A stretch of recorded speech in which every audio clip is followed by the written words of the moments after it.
Friends అందరికీ నమస్కారం. Friends రేపటి నుంచి రాష్ట్ర వ్యాప్తంగా కూడా ట్రాఫిక్‌కి సంబంధించి మరికొన్ని కొత్త రూల్స్ అయితే మారబోతున్నాయి. ముఖ్యంగా బైకులు, కార్లు నడిపే వారికి భారీ షాక్. మనకు తెలుసో తెలియకుండా బైకులు, కార్లపై ఇలాంటి స్టిక్కర్‌లు గనుక ఉంటే భారీ జరిమానా వేస్తామంటున్నారు. కొన్నిసార్లు అరెస్ట్ చేసే అవకాశం కూడా ఉంది. సో, వీడియో పూర్తిగా చూడండి. అలాగే తప్పకుండా లైక్ చేయండి. మరిన్ని అప్డేట్స్ కోసం ఛానెల్‌ని వెంటనే సబ్స్క్రైబ్ చేసుకోండి. మీ ఫ్రెండ్స్ అండ్ ఫ్యామిలీ మెంబర్స్ కూడా వీడియోని షేర్ చేయండి. లైక్ చేయడం వల్ల కూడా మరింత మందికి సమాచారం చేరుతుంది. ఇంక వివరాల్లోకి వెళ్ళిపోదాము. ఏపీలో పోలీసులు వాహనదారుల్ని హెచ్చరించారు. స్టిక్కర్ల విషయంలో జాగ్రత్తగా ఉండాలని సూచించారు. ముఖ్యంగా ఈ స్టిక్కర్లు అయితే ఉండొద్దని చెప్తున్నారు. ఫ్రెండ్స్ చాలా మంది వీడియోస్ చూస్తున్నారు కానీ సబ్స్క్రైబ్ చేసుకోవడం లేదు. దయచేసి సబ్స్క్రైబ్ చేసుకోండి. ఎలాంటి అప్డేట్స్ మిస్ అవ్వకుండా మీకు ప్రతిరోజు తెలియచేయడం జరుగుతుంది. వివరాల్లోకి వెళితే బైకులు, కార్లపై ఎటువంటి స్టిక్కర్లు ఉండొద్దంటున్నారు. గతంలోనే ఎన్నో సందర్భాల్లో ఈ విషయాన్ని అయితే ప్రస్తావించారు. ఏలూరు జిల్లా ఎస్పీ కె ప్రతాప్ శివకిషోర్ ఈ విషయంలో వాహనదారుల్ని మరోసారి అలర్ట్ చేశారు.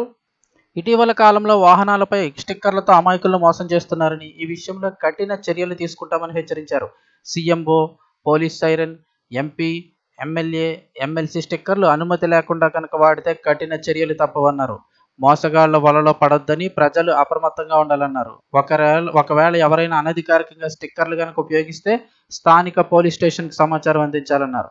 సమాచారం అందించిన వారి వివరాలు గోప్యంగా ఉంచుతామన్నారు. మనకు తెలుసు చాలా మంది స్టిక్కర్ కార్లపై అయితే కనుక లేదా బైకులపై ఎమ్మెల్యే అని కానీ ఎమ్మెల్సీ అని కానీ వీళ్ళ తాలూకా స్టిక్కర్లు అయితే వేస్తూ ఉంటారు.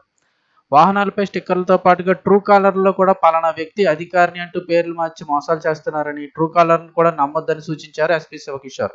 ఒకవేళ ఏదైనా అనుమానం వస్తే అధికారిక వెబ్సైట్లో సదరు వ్యక్తి పేరు చెక్ చేసుకోవాలని సూచించారు. రాజకీయ నేతలు అధికారులతో పేరుతో మోసాలు చేస్తే కఠిన చర్యలు తీసుకుంటామని హెచ్చరించారు. సమాజంలో గొప్ప వ్యక్తుల పేర్లు చెప్పి అమాయకులను మోసం చేస్తున్నారని, అనధికారిక స్టిక్కర్లు వేసుకుంటే చర్యలు తప్పవన్నారు. తప్పు చేసిన వారిని అరెస్ట్ చేసి జైలుకు పంపుతామని వార్నింగ్ ఇచ్చారు. వాహనదారులు అనధికారిక స్టిక్కర్లు ఎట్టి పరిస్థితుల్లో వినియోగించకూడదని ఆయన అన్నారు.